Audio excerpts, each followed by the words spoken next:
Rose POV. Habang naglalakad ako, ay marami nakatingin sa akin. Expected ko na rin naman iyon dahil bago pa lang ako.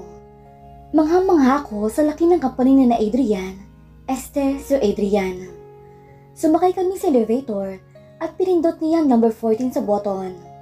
Nakatingin lang ako pakiyat sa number sa itaas. Ang boring naman kasi. Kami lang ni Mr. Valdez ang nandito sa elevator at hindi naman madaldal tong kasama ko. Sir, ilang taon ka nang tatrabaho dito sa kumpanya? Wika ko. Simula nang pumalit si Sir Adrian bilang CEO, ay andito na ako.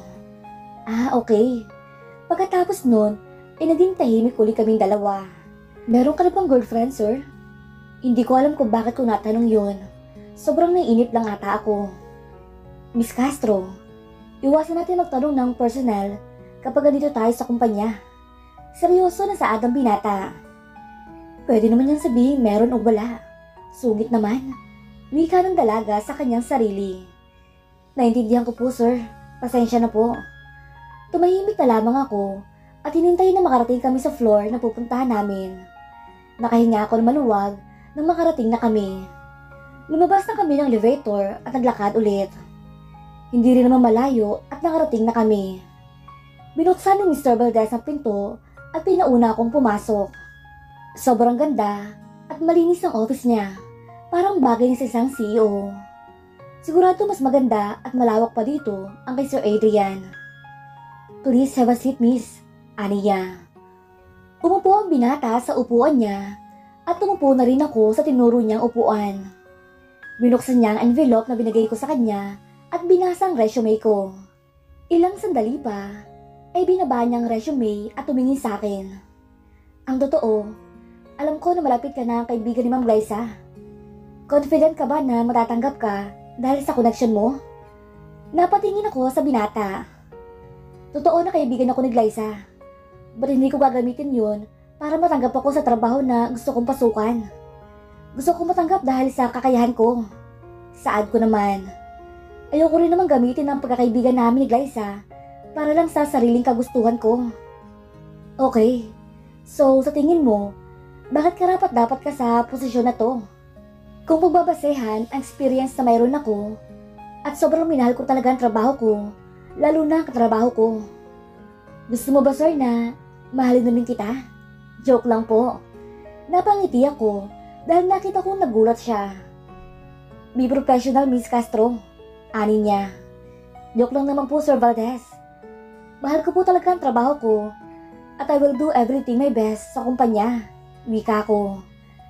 Sabi sa akin ni Sir Adrian, ay ako na daw ang bahala kung tatanggapin ka ng kumpanya o hindi. Okay, sige. Tinatanggap na kita, Miss Castro. Kalmadong wika ni Mr. Valdez. Okay? Wait, what? Tanggap na ako, sir? Yes. And I will be the one who will train you kung anong gagawin mo as a new secretary. Of course, you will not be the secretary directly. I will help you to be a secretary. Adrian POV. So, tinanggap mo siya? Saad ko. Andito ngayon sa office ko si Secretary Valdez. Nililigpitan namin ang gamit ko para makauwi na ako. Yes, sir. Mukhang kakayanin niya naman po ang trabaho niya dito. By the way, okay lang ba sa'yo na sa office mo muna siya habang naayos pa ang magiging office niya? Po? Sa office ko? Takang tanong ni Mr. Valdez. Yes. Magpapadagdag na lamang ako ng table for her. Okay lang ba sa'yo? Tanong ko pa. Tinatanong ko sa kanya kung okay lang kasi hindi talaga siya mahilig makipag-socialize sa ibang tao. Dito sa kumpanya, parang ako lang yata ang kinakausap na matagal ni Mr. Valdez. Okay, sir. No problem. Nagulat ako nang pumayag siya. Sa totoo lamang, kung hindi siya papayag, ay sa labas na lang ng office ko sana pagagawa ng temporary na office si Rose. Well, mabuti kung ganon. Thank you, Mr. Valdez. Uwi na tayo. Nakangiting wika ko. Kinuha ko na ang bag ko at naunang lumakad sa kanya. Maaga akong uwi ngayon. Maaga ko rin naman natapos ang trabaho ko. Tinignan ko ang relo ko at 7 PM na ng gabi. Sana hindi pa nakakapag-dinner si Glyza para sabay na kaming kumain. Sumakay na ako sa sasakyan ko at sumakay na rin si Mr. Valdez sa kotse niya. At pagdating ko sa bahay, ay agad ako sinalubong ni Yaya Celia at kinuha ang bag sa akin. Magandang gabi po, Sir Adrian. Nakangiti yung wika nito. Magandang gabi rin po, Yaya.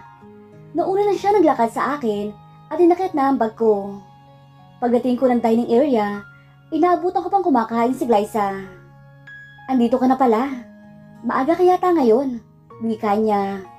Kumuha muna ako ng alcohol sa drawer at inisprayan ang kamay ko. Maaga kasi natapos ang trabaho ko. Kararating mo lang ba? Napansin ko kasi na parehong damit pa ang suot niya nang pumasok kanina sa trabaho. Oo, nagutom kasi ako kaya hindi muna ako nagpalit. Halika na, kain ka muna. Aya sa akin ng dalaga. Hinila ko ang upuan sa tabi niya at saka umupo.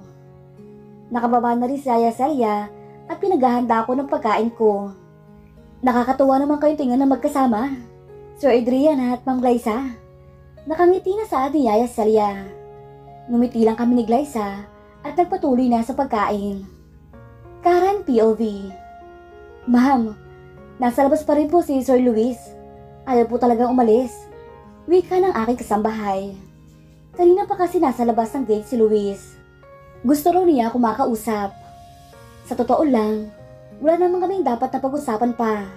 Malinaw sa akin na sinaktan niya ako at nagkaroon siya ng babae. Bumaba na lamang ako kasi nag-iingay na siya sa labas. Nakakahiya naman sa mga kapitbahay namin. Pinapasok ko na lamang muna ang mga kasambahay ko at binuksan ang gate. Ano pa bang kailangan mo, Luis? Kanina ka pa nagugulo dito. Hindi ka ba nahiya? Mag-usap tayo, Karen. Wika niya at nagtangkang lumapit sa akin. Huwag mo akong lapitan. Malinaw na sa akin ang lahat, Luis. At wala na tayong dapat pag-usapan pa. Tapos na tayo. Hindi ko alam pero nang mahuli ko siyang kasama ang babae niya, parang biglang nawala ang pagmamahal ko sa kanya. Hindi ko na rin magawa magtiwala pa sa kanya. I'm sorry, Karen. Please, give me another chance. Isang beses lang naman yun. Mas lalo ako nainis sa sinabi niya. Ano? Isang beses? Anong gusto mong gawin ko? Magpasalamat kasi isang beses mo lang ako niloko? Hindi ganun ang ibig kong sabihin, Karen. Nakipag-iwalay na ako sa kanya. Na-realize ko na ngayon na ikaw talaga ang mahal ko. Kung totoong mahal mo ako, hindi mo yung magagawa sa akin. Kaya please lang, umalis ka na. At kapag hindi ka pa tumigil dyan, magpapatawag na ako ng pulis. Tinulak ko lang si Luis sa labas at sinarado na ang pinto. At ilang sandali pa, ay naligo na ako at nag-ayos. Niyaya kasi kami ni Rose na manilibre siya ngayon ng pagkain. Natanggap na Rose siya kasi sa bagong trabaho niya. Kaya supportive best friends ay magse-celebrate kami. Pagdating ko sa cafe na palagi namin tinatambayan, ay wala pa rin ang dalawa. Umupo ako sa bakanting upuan at nag-reserve na rin ako ng dalawa para kay Glyza at Rose. Dahil sa init sa kahintay ko, ay naisipan ko muna maglaro ng cellphone. Sinuot ko na rin ang earphone ko. At ilang minuto pa, inaramdaman ko na may umupo sa bakanting upuan. I'm sorry but the chair is already taken. Wika ko at iniangat ang mukha ko. Really, miss? Nakangiting saad niya.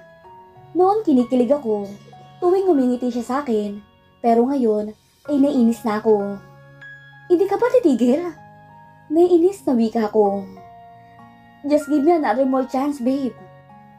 Pangako, hindi ko na ulitin yun. Wika niya. Sinubukan niyang hawakan ang kamay ko, pero agad ko rin kinuha yon. Tumayo ako at kinuha ang bag ko. Aalis na sana ako nang hawakan niya ang kamay ko. Bitiwan mo nga ako, Luis. Dahil sa naging eksena namin, inapunta sa amin ang atensyon ng lahat.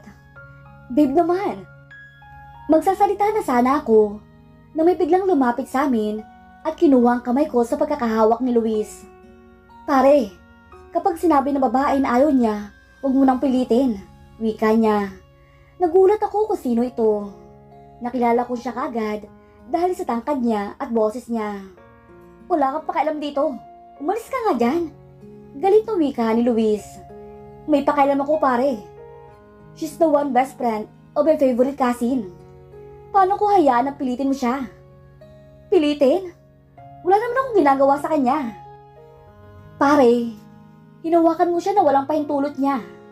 At pinipilit mo siyang kausapin ka at sumama sa'yo. At kanina mo pa siya sinusundan na parang stalker ka niya. Wika pa ng lalaki. Tama na, Randy. Umalis ka na nga, Luis. Please lang. Nag-aalinlangan man, ay umalis na si Luis sa cafe. Bumalik na ako sa pagkakaupo at umupo na rin sa bakanting upuan si Randy. I can't believe that you fall in love with that kind of man, aniya. Napatawa naman ako sa sinabi niya. Maraming salamat, Randy. Glyza POV. Sabay kami rin nakarating ni Rose sa cafe. Pagdating namin, inaabutan namin si Karen na kausap si Randy. Lumapit kami sa kanila at binati sila. Bakit nandito ka, Randy? Wika ko. Hi, Gly. Saad nito at yumakap sa akin. Si Randy lang talaga ang tumatawag sa akin na Gly. Ewan ko ba dito, basta sabi niya para unique daw. Nag-hire siya kay Rose at kumuha na lang kami ng isang upuan para makaupo na kaming lahat. Kinuwento sa amin ni Karen ang nangyari nung wala pa kami dito. Pagkatapos niyang ikwento sa amin ay nilabas ko ang phone ko at nag-dial. Sinong tatawagan mo? Tatawagan ko ang abogado ko. Pinindot ko na ang dial at narinig ko na nagre-ring iyon. Mabilis namang kinuha sa akin ni Karen ang phone ko at inend ang tawag. Hindi na kailangan, Glyza. Pinagsabihan ko na si Luis at hindi na yun mangungulit sa akin. Binalik niya sa akin ang phone ko at nag-order na kami. Siguraduhin niya lang talaga, Karen. Sinabi ko naman sa'yo noon na may gagawin talagang kalokohan yung boyfriend mo. Wika naman ni Rose. Huwag niyo na nga pag-usapan yan, girls. Masisira lang araw ninyo. Nabalitaan ko na natanggap ko na sa company ni Adrian as secretary. Wika ni Randy kay Rose. Oo nga eh. Kahapon lang ako natanggap. Ang bilis mo naman yata makasagap ng balita. Wika ni Rose at uminom na ng kape. Of course no. Mabilis na kaya kumalat ang balita ngayon. So, kumusta naman ang experience mo? Well, hindi pa naman ako ganap na sekretary niya. Sabi kasi ng dati niyang sekretary, ay kailangan ko pa daw pag-aralan ang magiging trabaho ko kasi hindi raw yun madali. Totoo naman siya dyan. Tsaka ang taas kaya ng trabaho na in-applyan mo. Wika pa sa kanya ni Randy. Hindi ka pa papasok ngayon? Tanong ko. Mamayang hapon pa. May meeting daw si Mr. Valdez ngayon, kaya wala mag-a-assist sa akin. Hindi rin naman kami nagtagal sa cafe, kasi kailangan ko na bumalik sa ospital. Si Karen naman, ay kailangan na rin sa trabaho niya. Si Randy na nagbayad ng mga order namin, at sabay na rin kaming umalis. Pagdating ko sa ospital, ay agad na ako nagbihis. Rose POV. Pagdating ko sa company, ay agad akong pumunta sa office si Mr. Valdez. Pagpasok ko, ay walang tao sa loob. Mabuti na lamang at naka-long sleeve na ako. Sobrang lamig kasi dito sa loob. Hindi ata sila nagtitipid ng kuryente. Umupo muna ako sa upuan at ilang minuto rin ako naghintay pero hindi pa rin dumarating si Mr. Valdez. Naiinip na ako kaya lumabas na lang muna ako ng office. Iniwan ko ang bag ko pero dinala ko ang phone ko. Bigla ako nagutom kaya naisipan ko bumaba muna para kumain sa cafeteria ng kumpanya. Sumakay ako ng elevator at pinindot ang third floor. May guide ako sa phone kung anong floor ang dapat kong puntahan. Pagdating ko roon, ay nakita ko na agad ang malaking pinto at may sign na cafeteria. Pagpasok ko, ay nakita ko na agad ang mga nakahandang mga pagkain. Nasa malaking tray ito at may mga plato na nakahanda sa gilid. Kung iisipin parang nasa piyesta lamang ako. Lumapit ako sa babae nagbabantay. Hello po, magkano po mga pagkain dito? Tanong ko. Hello po ma'am, free lang po mga pagkain dito. Tuwing lunchtime po, ay nagpapahanda si Sir Adrian ng mga libreng pagkain para sa mga trabahador dito. Kailangan nyo lang po magpakita ng employee ID nyo at pwede na kayo maka-avail ng libreng pagkain. Grabe, ang yaman talaga ni na Adrian. Ang laking tipid niya sa mga nagtatrabaho dito. Ani niya sa kanyang sarili. Pinakita ko sa kanyang ID na nakasabit sa leg ko at pinakuha niya na ako ng plato. Kaunti lang ang kinuha ko kasi hindi naman ako sobrang nagugutom. Naghanap ako ng bakanting table na pwedeng kainan at nagip na mata ko si Mr. Verdes na kumakain. Kaya wala pala siya sa office niya. Lumapit ako sa kanya at nilapag ang tray na dala ko. Napatingin siya sa akin at ngumiti ako sa kanya. Hello po sir, makikipo lang po sana ako. Wika ko. Okay sige, aniya. Hindi ko naman inaasahan na mag-hello rin siya sa akin na may kasamang malapad ng ngiti. Natatakot ba siyang matanggal ang angas niya? Isa-isa kong tinanggal sa tray ang plato, kutsara, tinidor at baso ko. Nilagay ko ang tray sa bakanteng mesa na katabi lang namin. Libre po pala mga pagkain dito sir. Wika ko. Oo, tuwing tanghalian lang naman. ATM na rin naman ang pasok ng mga empleyado kaya for sure ay nakapag-breakfastan sila bago sila pumasok sa trabaho. Alas 8 rin po ba ang pasok ko dito? Tanong ko pa. 8 ang pasok ng lahat dito, pati na rin si Sir Adrian. Pero yung mga janitors at guards ay kailangan nila pumasok ng maaga para ihanda ang kumpanya. Mas better rin kung maaga ka rin papasok para ma-ready mo ang schedule ni Sir Adrian. Yung kasi ang ginagawa ko tuwing umaga. Ay sige po sir, wika ko at nilista ko yon sa maliit na notebook ko at kumain ulit. Pagkatapos namin kumain, ay sabay na kami pumunta sa office niya. By the way, Miss Castro, dito rin palang temporary office mo muna hanggang di pa naayos na magiging office mo. This is your table. Ani niya at tinapi ka mesa, nakaharap ko lamang. Sige po sir. Lumapit ako sa mesa na tinuro niya at inilapag ang bag ko. Maayos ang mesa at may mga files na nasa gilid at planner na rin. At may napansin ako ng mga button. Tuturuan nga pala kita kung paano gamitin yan. Wika niya at lumapit sa akin at nakangiting tinuro nga ang mga button na nasa harapan ko. Malapad rin ang space ko at may sariling computer din ako kaya mas lalo ako napangiti. Mas mabuti pala dito kaysa sa dati kong pinagtatrabahuhan. Noon naman Miss Castro, tuturuan na kita kung ano magiging trabaho mo dito. So makinig ka sa akin maayos. Nakangiti naman ako na tumango sa kanya.